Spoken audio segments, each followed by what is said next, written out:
बहुत बहुत स्वागत आप सब लोगों का एक बार फिर से जीवन उत्साह न्यूज पर।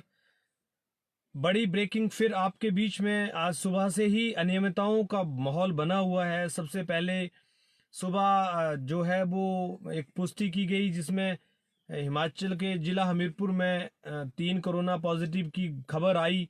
बाद में हालांकि उस खबर को रेक्टिफाई किया गया और ये कहा गया कि वो कुछ मिस्टेक हो गई है जिसकी वजह से ऐसा डिक्लेयर हो गया। लेकिन थोड़ी देर बाद फिर खबर आई कि कांगड़ा में 3 पॉजिटिव केस आ गए हैं। तो ये जो सुबह से चूहा बिल्ली वाला खेल चल रहा था, इसको लेकर काफ़ी गहमा गहमी रही मार्केट के बीच में। बहुत सारे अधिकारियों से भी बात हुई तो चर्चाओं में पता लगा कि हाँ, कुछ थोड़ी चीज़ें अस्त व्यस्त हुई हैं। लेकिन अब स्थिति जो है वो बहुत ही गंभीर होते हुए जा रही है और हिमाचल प्रदेश के अंदर कांगड़ा जो है वो कोरोना वायरस का एक बड़ा केंद्र बनता हुआ जा रहा है। मैं आप लोगों से सबसे पहले माफ़ी चाहता हूं कि मेरा जो अपना ऑफिस है, मेरा जो ऑफिस का सेटअप है, स्टूडियो जो है वो मेरे लॉकडाउन से पहले मैंने रेनोवेशन के लिए कुछ थोड़ा मैं एक अच्छा बेहतरीन स्टूडियो बना रहा हूं तो उसको लेकर मैंने रेनोवेट करने के लिए शुरू किया था। और जैसे रेनोवेशन शुरू की और वो काम रुक गया और जिसकी वजह से मुझे अब बहुत ज़्यादा दिक्कत हो रही है क्योंकि ना तो स्टाफ ज़्यादा काम कर पा रहा है, क्योंकि लोगों को घर पे बुलाना बड़ा मुश्किल है, क्योंकि सोशल डिस्टेंसिंग और सब नियम को पालन करना है। तो मेरे पर आप यकीन करेंगे बहुत ज़्यादा बर्डन इस टाइम आ गया है। जो मेरे साथी, जो मेरे सहयोगी कार्य कर रहे हैं वो घर से ही कर रहे हैं, चाहे वो मंडी से हो, चाहे वो बिलासपुर से हो, चाहे वो हमीरपुर से हो। इन सब लोगों की वजह से मैं जितना भी कर पा रहा हूँ, मैं माफ़ी चाहूँगा कि बहुत प्रोफेशनली नहीं कर पा रहा हूँ क्योंकि एक चैलेंज ऐसा आ गया है कि ऑफिस का सेटअप बिगड़ा हुआ है। पर मैं विश्वास करता हूँ कि आप लोग फिर भी एक्सेप्ट करेंगे क्योंकि जो है अब उसको एक्सेप्ट करना ही पड़ेगा। अब किसी के हाथ में नहीं है कि हम उसको ठीक कर पाएँ जब तक ये लॉकडाउन चल रहा है, जब तक इस तरह की व्यवस्थाएं चल रही हैं। पर एनीवे, बहुत ही बड़ी खबर मैं आपको लेकर चल रहा हूँ। जो भी मेरे सहयोगी साथ बने हैं मैं उनको भी आपके साथ लेकर आऊँगा और जो व्यूवर्स हमारे ऑनलाइन हैं उनको भी मैं वेलकम करना चाहूँगा कि अब जैसे ऐसा लग रहा है, पहले कोरोना का जो खबर कोई आता था केस का तो बड़ा एकदम शॉकिंग सा लगता था, लेकिन अब ये जैसे जैसे ये लगातार केस आ रहे हैं, अब जैसे ये हमारी आदत में पड़ता हुआ जा रहा है और अब कोई खबर आ रही है तो हमें बहुत शॉक नहीं हो रहा है क्योंकि अब ये लग रहा है कि ये तो स्वाभाविक है, ये होना ही है। और उन लोगों के साथ होना है जो अपने नियमों का पालन नहीं कर रहे हैं। मैं अभी अपनी गाड़ी के बीच में बैठा हुआ हूँ और मैंने अपनी गाड़ी को आजकल स्टूडियो बनाया हुआ है।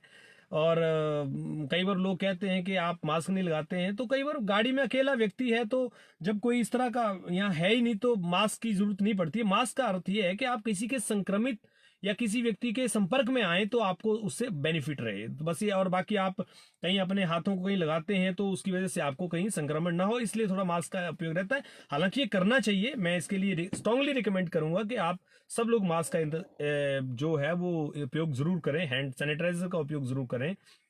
मैं आपको थोड़ा सा बता देता हूं, मैं रेगुलर हैंड सैनिटाइजर को इस्तेमाल करता हूं। मेरी गाड़ी में रेगुलर हैंड सैनिटाइजर जो है वो यहाँ रहता है और मैं बकायदा इसको हर टाइम इस्तेमाल करता हूं।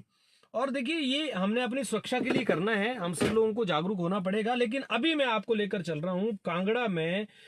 एक ही दिन में आज जो है वो जो मामले आए हैं, जो मैं आपको पहले एक रिपोर्ट पढ़ के सुनाता हूं कि अगर इसको देखें तो यहाँ पर आज सुजानपुर में भी एक और मामला जो है वो अभी आज सामने आया है, जो दिल्ली से लौटे हैं। तो हम थोड़ा सा आपको लेकर चलते हैं। मैं पूरी रिपोर्ट अपने सहयोगी के माध्यम से, जो हमारे लाइन पे जुड़े हुए हैं दिनेश जी, उनके माध्यम से आपके बीच में लाना चाहूंगा और सिरेबद्ध तरीके से आज की पूरी रिपोर्ट कांगड़ा में, सुजानपुर में जो रिपोर्ट्स आई हैं उनको मैं आप पर लेकर चलता हूं। आप सभी लोग अगर लाइव हैं तो आप बने रहिए इसी तरह से। दिनेश जी हमारे बीच में। दिनेश जी, मैं आपको लाइन पे ले आया हूं। हमारे साथ में बहुत सारे लोग जुड़े हुए हैं और सभी लोग हालांकि बहुत सारे चैनल्स के माध्यम से जान चुके होंगे कि कांगड़ा में और सुजानपुर में केसेस आए हैं, लेकिन फिर भी हमारे जो दर्शक हैं, जो हमें प्यार करते हैं, जो हमारी हर समस्या का समाधान करने के लिए साथ रहते हैं, मैं उन लोगों को आपके बीच में लेकर आऊंगा। दिनेश जी, बताइए क्या अपडेट है आज का। जी नमस्कार जी। जी दिनेश जी। जी सर, मैं बताना चाहता हूँ कि आज के दिन में कांगड़ा डिस्ट्रिक्ट में जो सबसे बड़ी पॉपुलेशन में गिनती की जाती है कांगड़ा जिला, जी उसमें आज 4 मामले जो है नए जुड़ गए हैं। आज के ही दिन में 4 मामले नए जुड़े हैं, जी जिनमें से एक जो है पंचरुखी का है, जो हमारे सीनियर हेड कांस्टेबल हैं। जी हेड कांस्टेबल है, उनका एक जो पॉजिटिव मामला मिल पाया है, जिनको जो ILI लैब में जो टेस्ट करवाया था जी पालमपुर में। जी तो सर इनकी जो अभी तक ट्रैवल हिस्ट्री का कोई पता नहीं लग पा रहा है कि ट्रैवल हिस्ट्री इनकी क्या थी। जी और उसी के साथ ही एक वहीं पर परोला के साथ ही एक व्यक्ति और पॉजिटिव पाया गया है, उसकी भी कोई ट्रैवल हिस्ट्री नहीं है। जी और इसी के साथ एक दौलतपुर के साथ में लगता हुआ गांव में झाकरा, जी जो 10 मई को जलंधर से लौटा हुआ था। जी और ये जलंधर से लौटा हुआ था और इनके कल टेस्ट लिया गया था, और टेस्ट लेने के बाद ये सुबह आज खुद ही टांडा हॉस्पिटल में अपनी रिपोर्ट चेक करवाने के लिए आ गया। जी मैं आपको रोकना चाहूंगा, मैं क्लियर करना चाहूंगा लोगों को कि जिस व्यक्ति के कल सैंपल्स लिए गए थे वह व्यक्ति अपने आप टांडा अस्पताल में पहुंच गया अपनी रिपोर्ट लेने के लिए। ये बड़ी खबर आपके बीच में कि इस तरह से जो लापरवाही की है इस व्यक्ति ने। और दिनेश जी पूरी डिटेल बताइए इसको लेकर। जी बता दूं। तो सर मैं बताना चाह रहा हूँ कि जो 10 मई को ये जलंधर से आया था लड़का, जी 10 मई को जलंधर से आया था लड़का ये जी, 40 वर्षीय, और होम क्वारंटाइन किया हुआ था इसको। जी जब इसकी कल जो टेस्ट लिए गए थे तो इसको होम क्वारंटाइन कर दिया था। जी तो जब इसका टेस्ट हो गया तो अब ये आज सुबह उठा अपने घर से जंप करके अपने घर को कोरोना सैंपल की रिपोर्ट जानने के लिए doctor Rajendra Prasad medical college Tanda पहुंच गया। My God. और चंडीगढ़ के जैसे वहां पर पहुंचा तो टांडा में स्टाफ में हड़कंप मच चुका था। डॉक्टर ने उसके रिपोर्ट को चेक करवाने के लिए उसको एक जगह सेफ जगह उसको बिठा दिया कि आप यहाँ बैठिए, आपको जो पूरा बात बता दी जाएगी। जी जब टेस्ट की रिपोर्ट आई तो वो व्यक्ति कोरोना पॉजिटिव निकला। My god. जी और उसको अब जो व्यक्ति को बैजनाथ शिफ्ट कर दिया गया है। उसके तुरंत बाद ही पूरे टांडा मेडिकल कॉलेज को कुछ टाइम के लिए सील किया गया और साथ में सैनिटाइज करवा दिया है। ये बड़ी खबर आपके बीच में दर्शकों को मैं बताना चाहूंगा कि ये जो टेस्ट हुआ था ये व्यक्ति का कल इसके सैंपल्स लिए गए थे, लेकिन ये व्यक्ति आज अपने क्वारंटाइन को तोड़कर टांडा मेडिकल कॉलेज पहुंच गया अपनी रिपोर्ट जानने के लिए। और ऐसे में कितना बड़ा खतरा ये हो सकता है कि ये व्यक्ति संक्रमित व्यक्ति जो जिसकी रिपोर्ट वहां पर फिर निकाली गई देखी गई तो वो कोरोना पॉजिटिव पाया गया। ये एक बड़ी खबर आपके बीच में है। दिनेश जी, सुजानपुर से भी कुछ खबर आ रही है, सुजानपुर की खबर को हमारे अपडेट। सुजानपुर का भी सर और एक और मामला है, चौथा मामला भी है, जो पंचकुला से 30 अप्रैल को पंचकुला से आया था, जमानाबाद का। जमानाबाद में एक पहले भी पॉजिटिव पाया गया था जी जो दिल्ली से आया हुआ था। जी जो 6 मई को उसका टेस्ट हुआ था, 6 मई को उसकी रिपोर्ट आई थी, वो 6 मई को उसका भी पॉजिटिव पाया गया। जमानाबाद का ही हिस्ट्री में था, वो पहले भी वो दिल्ली से आया हुआ था। जी और ये जमानाबाद में अब दूसरा मामला आ चुका है। तो ये साथ ही साथ आप जी जी जी तो अभी जो है वो जो एक्टिव केस हैं उनको सबको मिलाकर पूरी जानकारी दीजिए, कितने केस अभी हमारे पास हो चुके हैं एक्टिव। जी सर, अभी तो एक्टिव जो है हमारे पास 24 केस हो चुके हैं, और 2 केस जो है सुजानपुर के इसके साथ में हैं। जी सुजानपुर के 2 केस जो है, एक बजरोला का है जो 50 वर्षीय व्यक्ति है, और एक पलभू है कोई गांव वहां पर, वहां का 30 वर्षीय लड़का है। जी तो ये जो सर 30 अप्रैल को दिल्ली से लौटे हुए थे और एक ही टैक्सी में आए थे, और इसमें एक व्यक्ति और है, जी उसका अभी पता लगाया जा रहा है कौन व्यक्ति है, उसके भी सैंपल लिए जाएंगे। इनके साथ एक व्यक्ति और लौटा हुआ था साथ में, उसके भी सैंपल लिए जाएंगे।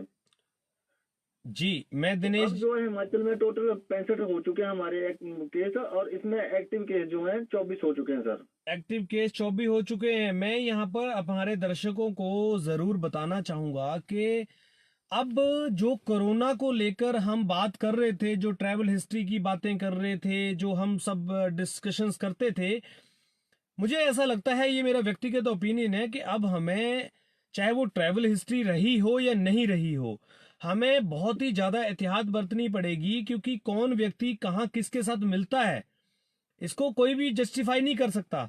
हर व्यक्ति किसी न किसी के संपर्क में अगर आता है और खुदा ना खास्ता वो व्यक्ति कहीं संपर्क में या इस तरह संक्रमण में होता है तो ये बड़ा खतरा बन सकता है। जैसे कि कांगड़ा में आज जो केस आए हैं और जैसे कि सुजानपुर में जो केस आया है, ये सारे केसों की जो आज चर्चा की जा रही है, अब तो ऐसे लग रहा है जैसे कोरोना को बार बार सुन के हम आदी हो चुके हैं। अब हमें शायद ऐसा लग रहा है कि कोरोना जैसे कहीं ना कहीं अब पैर पसारने लग पड़ा हिमाचल प्रदेश में।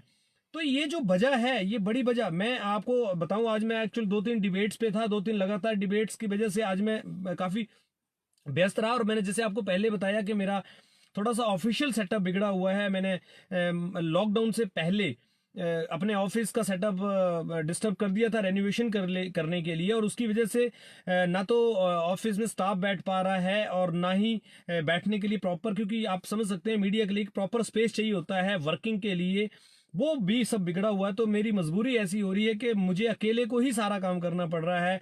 लेकिन मेरे सहयोगी दिनेश जी हैं और बहुत सारे मेरे सहयोगी जो बाहर से कार्य कर रहे हैं, केवल उनकी वजह से, लेकिन वो क्योंकि दूर से सिर्फ रिपोर्ट ही दे सकते हैं, बाकी चीज़ों को लेकर बहुत सारा चैलेंज आ रहा है। इसके लिए मैं अभी सभी दर्शकों से माफ़ी चाहूँगा कि ये ऐसा वक्त आ गया कि जिसकी वजह से आज थोड़ा अकेलापन महसूस हो रहा है। बट आप सब लोगों का साथ मेरे है तो मुझे काफ़ी पॉजिटिविटी मिलती है, मोटिवेशन मिलता है। लेकिन मैं फिर भी दिनेश जी ये कहना चाहूँगा कि अभी आज की जो स्थिति पूरी देखी जा रही है, जैसे कि कांगड़ा में लगातार ये केस बढ़ते जा रहे हैं, जी जी।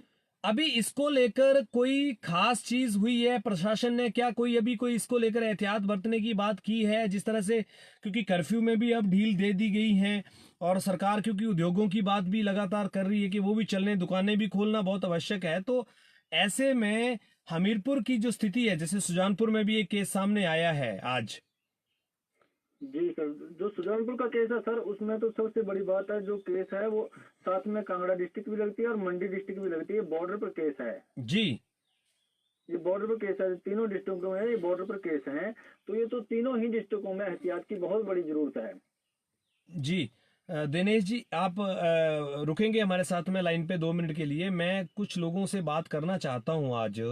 सबसे पहली चीज देखिए, दुनिया में सबसे ज्यादा जरूरी है हमारी हेल्थ, लेकिन उससे पहले जरूरी है हमें अपनी जिम्मेवारी समझना। जिस तरह से लोग लापरवाही वाला रवैया अपना रहे हैं, मुझे ये थोड़ा बात बोलते हुए अच्छी नहीं लग रही है, लेकिन क्योंकि मेरी मजबूरी है, मुझे बोलना पड़ रही है ये बात, क्योंकि मैं भी सामाजिक व्यक्ति हूं।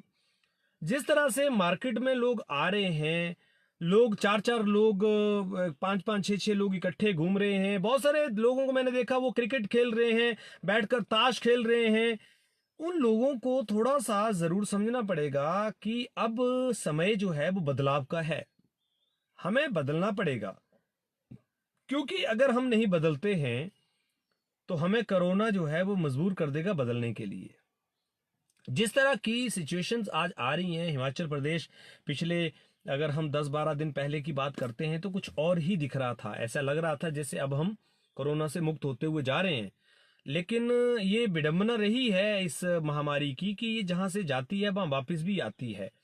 लेकिन मैं फिर भी एक बात कहना चाहूंगा कि हिमाचल प्रदेश के अंदर जो मेरा एक एनालिसिस रहा है, आज मैं एक डिबेट में भी था तो वहां भी बात चल रही थी कि हिमाचल प्रदेश के लोगों की जो इम्यूनिटी सिस्टम है वो मुझे लगता है काफी स्ट्रांग है, और जिसकी वजह से ऐसा हो रहा है कि पॉजिटिव लोग भी इमिडिएटली कहीं नेगेटिव आ जाते हैं, या फिर जो पॉजिटिव लोग हैं उनके अंदर ऐसे कोई सिम्टम्स नहीं दिखते हैं कि उनको कोई सर्दी दिख रही हो, खांसी दिख रहा हो या ज्यादा बुखार दिख रहा हो। तो कहीं ना कहीं हिमाचल प्रदेश में लोगों का इम्यूनिटी सिस्टम मजबूत है, ये भी एक बड़ी बात में सामने निकल कर आ रही है। लेकिन इसका अर्थ ये नहीं है कि हम लापरवाह हो जाएं। हम लोगों को जागरूक होना पड़ेगा और हम लोगों को विश्वास के साथ में इस महामारी से लड़ने के लिए मानसिक रूप से तैयार होना पड़ेगा। कोई और अपडेट, मैं समझता हूं कि इसके ऊपर कितना भी बोला जाए कम है, लेकिन फिलहाल आपको ये समझना है कि आज का दिन फिर हिमाचल प्रदेश के लिए एक ऐसा दिन है जहां पर हमें जागरूक होना होगा, समझना होगा कि अब हमारे पास जो आज के दिन में 5 केसेस आ चुके हैं, ये 5 केस जो आए हैं, इनके संपर्क में जो आगे लोग आए होंगे, उनका आगे जो ट्रैवल हिस्ट्री रहा होगा या जिन लोगों से संपर्क रहा होगा, ये बड़ा ही आगे चिंता का विषय है। तो खैर, अभी मैं आप लोगों से विदा लूंगा। दिनेश जी, कोई खास अपडेट अगर आपको लगता है इसको लेकर कुछ कहना चाहते हैं आप, तो आप अपडेट कीजिए।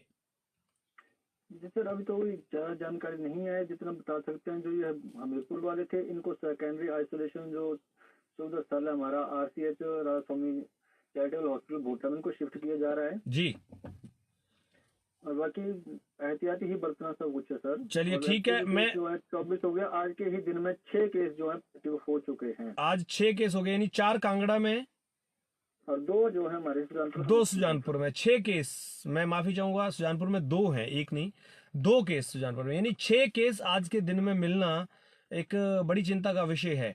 और जैसे कि अभी किसी ने मेरे से सवाल पूछा है कि यहाँ पर लॉकडाउन को लेकर आगे क्या है। सर देखिए, रात को भी, कल भी ये बात चल रही थी, प्रधानमंत्री नरेंद्र मोदी ने सभी मुख्यमंत्रियों से वीडियो कॉन्फ्रेंसिंग के माध्यम से ये बात की है कि लॉकडाउन ही इकलौता हमारे पास समाधान है।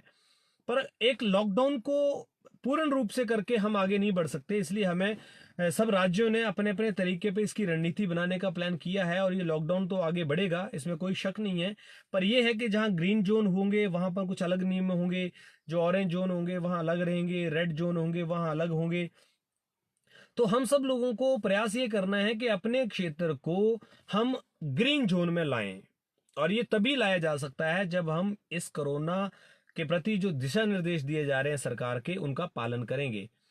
मैं माफी चाहूंगा थोड़ा सा, मैं आज थकान महसूस कर रहा हूं क्योंकि आज बहुत सारा वर्किंग सुबह से कर रहे हैं, सुबह से बहुत भाग दौड़, और कॉफी में 2-3 डिबेट्स थी, आज उनमें मैं व्यस्त रहा।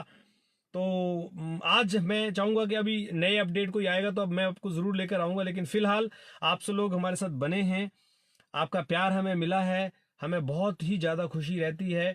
बाकी मैं हर बार ये कहता हूं कि we are not the perfect peoples, बहुत सारी गलतियां हमसे भी हो रही होंगी, होती रहेंगी, पर हमारी इंटेंशन कहीं भी गलतियां करने की नहीं है, उनको दोहराने की नहीं है। न्यूज हमेशा स्टिक देने का प्रयास करते हैं, भले एक न्यूज हो, लेकिन हम ये हमेशा मानते हैं कि अगर मुझे जानकारी कहीं से कम मिल पाई है तो हमारे सहयोगियों के माध्यम से आप तक बात आए, लेकिन आए तो स्टिक आए। नियमों का पूर्ण रूप से पालन कीजिए, अपने परिवार को नियमों का पालन करना सिखाइए, क्योंकि अब ये लड़ाई लंबी है। क्योंकि ऐसा हो सकता है कि ये हमें आने वाले लंबे समय तक, हो सकता है 1 साल, 2 साल, 3 साल, या जब तक ये वैक्सीन नहीं आती हैं तब तक हमें इस लड़ाई के साथ में लड़ना पड़े, काम करना पड़े। जी बहुत बहुत धन्यवाद सर आपका। जी हम लेट हैं थोड़ा इस खबर को बताने के लिए, लेकिन मैंने जैसे बताया कि आप लेट जुड़े होंगे, तो मैंने आपको पहले बताया कि मैं थोड़ा सा आज 2-3 डिबेट्स में था, तो मेरा आजकल स्टाफ काम नहीं कर पा रहा है मेरे ऑफिस के डिस्टर्बेंस की वजह से।